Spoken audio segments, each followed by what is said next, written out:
Mi nombre es Juan David Alcázar Colonia y soy integrante de este grupo que ya les voy a presentar.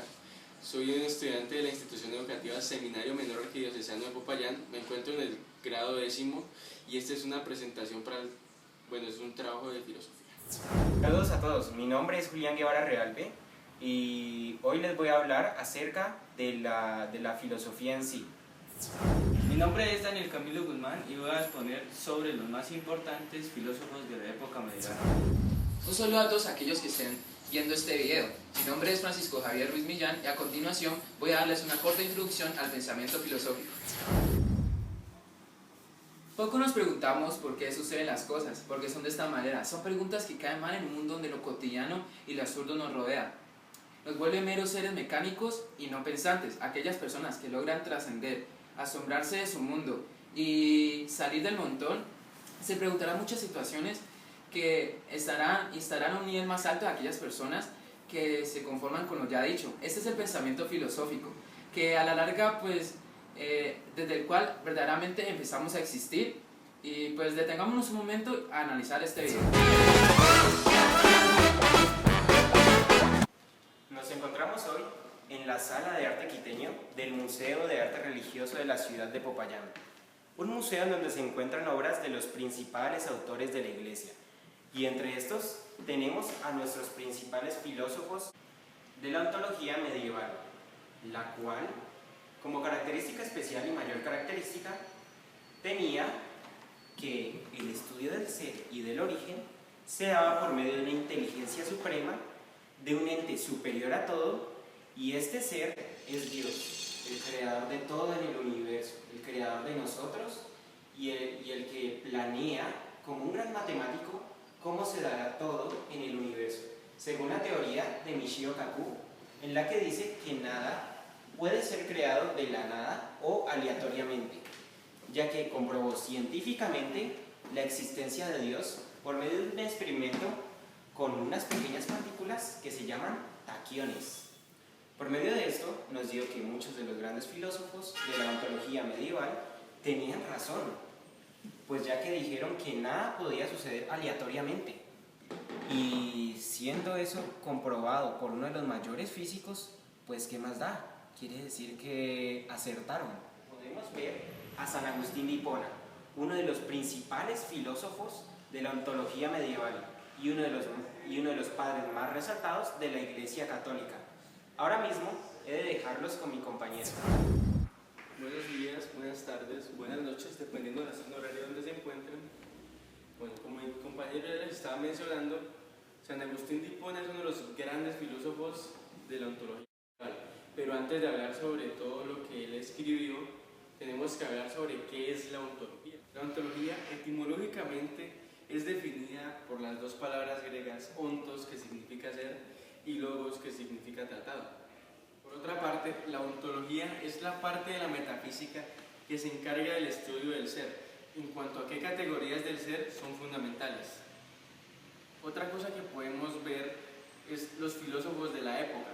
De hecho, no son de la época, es de toda la ontología, de toda la historia. Los principales filósofos de toda la ontología se encuentran empezando por la ontología griega, con Platón, quien tenía ideas de que el ser era eterno, inmaterial, inmutable y racional. En la ontología medieval encontramos al filósofo Santo Tomás de Aquino, quien tenía los ideales de que el ser era infinito, eterno y era dotado de conciencia y voluntad. Además, él decía que el ser completo o el ser que más se asemejaba a este era el ser Dios. Bueno, ahora que les hice una pequeña introducción al tema, los dejaré con mi compañero. El tema tratado son los filósofos más importantes de la época medieval. Uno de ellos fue San Agustín de Hipona. San Agustín de Hipona fue el padre del dualismo, la antropología y la psicología. Es uno de los pensadores más geniales de su época. Después de pasar por el maniqueísmo y el escepticismo, se convirtió al cristianismo. Elaboró una de las síntesis filosóficas más importantes, incorporando el neoplatonismo. Existe una sola realidad, la revelada por la religión, y la razón puede contribuir a conocerla mejor. Para comprender era lo que decía San Agustín de Hipona. Aclaraba que lejos de contradecir a la razón, la complementaba. Sin la creencia en los dogmas de la fe, podemos llegar a comprender la verdad. Comprender para creer, pues la razón es un instrumento de aclaración a la fe. San Anselmo. San Anselmo fue un monje benedicto, destacado teólogo, que fue defensor de la Inmaculada Concepción y como filósofo intentó utilizar la filosofía grecolatina para comprender la revelación religiosa del cristianismo. Las preocupaciones de San Anselmo fue la comprensión de aquello que la fe proponía. Por eso en sus dos obras principales, Monologium y Prologium, intenta explicar la existencia del importante de esta época fue Santo Tomás de Aquino. Fue el que elaboró el más armonioso sistema de la filosofía cristiana. Él resolvió el problema entre filosofía y revelación, mostrando que no hay oposición entre ellas, pues las dos son acerca de la verdad. La acción procede por la fe y la filosofía por la razón. Así estas dos se complementan entre sí. Tomás afirmaba la necesidad de la fe, pues no todo hombre puede llegar a la verdad por la razón, falta de tiempo o por la falta de capacidad. Además, la fe debe guiar a la razón para evitar el error. Santo Tomás, uno de los grandes pensadores de toda la época medieval, quien proponía la dualidad entre fe y razón y quien era perteneciente a la orden de los dominicos, es uno de los pensadores que propone una manera razonable de explicar la existencia de Dios, llamada las 5 vías de Santo Tomás. Primera vía, vía del movimiento. Decía que todo movimiento era causado por un movimiento anterior y que no hubiese un motor que pudiera funcionar sin que otro antes lo hubiera movido a él, y que este primer motor era Dios. Este es un argumento tomado de la filosofía aristotélica. Vía de la causalidad es la segunda vía. Bueno, esta es muy parecida a la primera debido a que dice que toda causa tiene que haber sido causada por otra causa, valga la redundancia, pero propone que tuvo que haber una primera causa que fuera la causa de todo lo existente. Esta primera causa es Dios. Tercera vía, vía de la contingencia. Esta se refiere a que debe haber un ser que sea diferente a los demás. ¿A qué me refiero? Bueno, todos los seres no es necesario que existamos. Bueno, eso era lo que decía Santo Tomás. Entonces se necesita un ser que exista a la vez que el universo, y este ser será Dios. Vía de los grados de la perfección. Cada objeto o animal que existe en todo el universo tiene determinado grado de perfección, lo que hace decir que el ser Dios es el de mayor grado de perfección, es el ser perfecto. La vía del orden del universo. Bueno, Santo Tomás y Aristóteles planteaban un universo ordenado, lo que se refería a que cada cosa cumplía una función y la cumplía cabalmente, lo cual llevaba a la necesidad de alguien que ordenara este universo, debido a que la materia no se puede ordenar sola. Este argumento fue utilizado para comprobar la existencia de Dios. Dentro del pensamiento medieval se encuentra una gran corriente, importante corriente filosófica, el cual es el nominalismo. Para entender de qué trata el nominalismo, toca recordar un poco de lo que es el problema de los universales.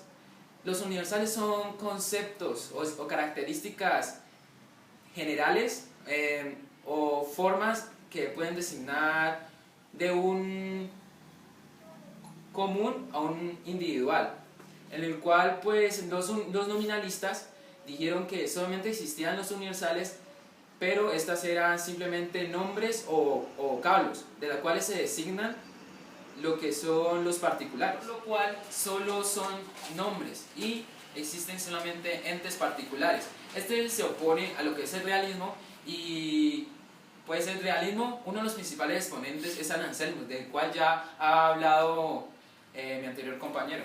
Los realistas pensaban que las cosas existían independientemente de que fueran pensados o nombrados. Ellos creían como un insulto lo que decían los nominalistas y consideraban como los dialécticos de la época, por lo cual pues no creían que simplemente los universales fueran simplemente nombres o vocablos. En esta época, la corriente del problema de los universales más importante fueron los nominalistas. Entre ellos también se desprende el pensador Guillermo de Ockham, el cual pues crea otra corriente que se desprende de esta, que son el conceptualismo, el cual plantea que las cosas existen simplemente de donde están en la mente. Con lo que dijo mi compañero, el filósofo fue Guillermo de Ockham, franciscano que se opuso a Santo Tomás. Él separaba radicalmente a la razón y la fe. Para él, Dios, su omnipotencia y los dogmas no podían demostrarse por la razón. Puede decirse de la filosofía y la teología, pues ambas se diferencian por ocuparse de objetos distintos. Niega la validez a las pruebas sobre la existencia de Dios, ya que la existencia de Dios solo es admisible mediante la fe. Explicar, pero no menos importante es Pedro Abelardo. Pedro Abelardo fue un filósofo escolástico que analizó la relación entre razón y fe, entendiendo la razón como aquello que permite al hombre comprender lo que dice y puede explicar su fe racionalmente. Es decir, distinguir lo verdadero de lo falso para poder interiorizarlo. Es una fe que necesita solo de un esfuerzo racional comprensible. Dialéctica para enseñar a discernir las causas que inducen al comportamiento de los hombres. Puede ser bueno o malo, lo que significa que la fe depende únicamente de la actitud voluntaria del hombre. Nos encontramos aquí con la directora del Museo de Arte Religioso de Popayán y pues nos vamos a permitir hacerle una pregunta. ¿Qué tanto nos podría colaborar usted con la vida de San Agustín? Bueno, primero, joven David, quiero agradecer esta invitación que ustedes me hacen para dar mi concepto, pero ante todo felicitar a la juventud por esta idea de venir aquí al museo e interesarse por investigar sobre la vida de los padres de la iglesia.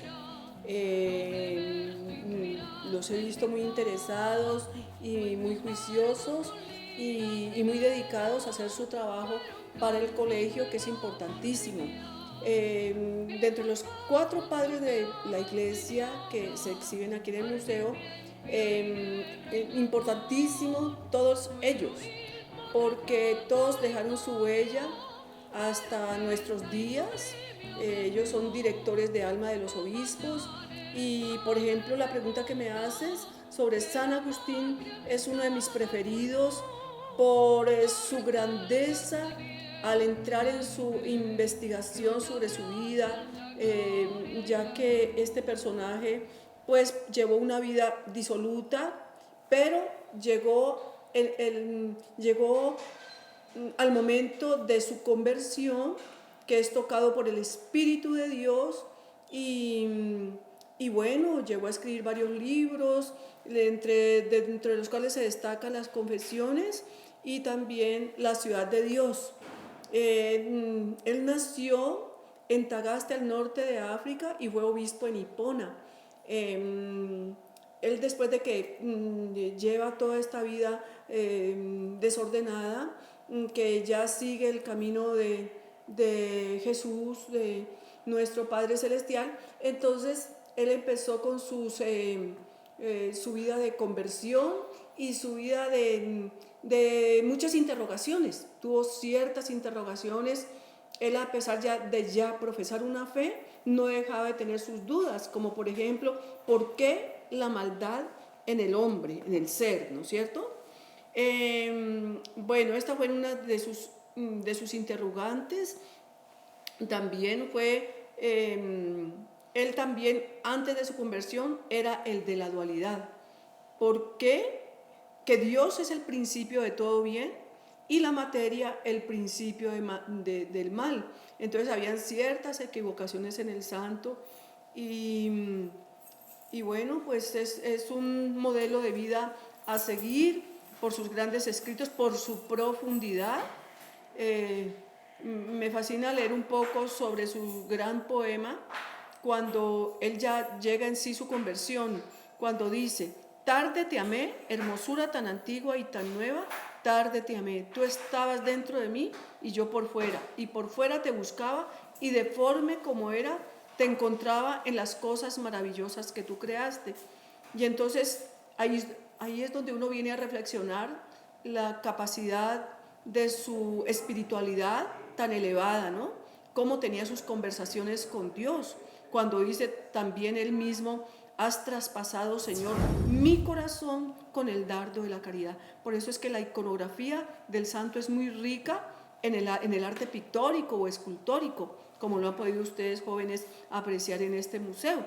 Entonces yo no sé, pues hay muchas cosas por hablar de San Agustín, pero resumamos un poco toda la vida del santo, porque su obra es muy, muy profunda, su vida filosófica y teológica.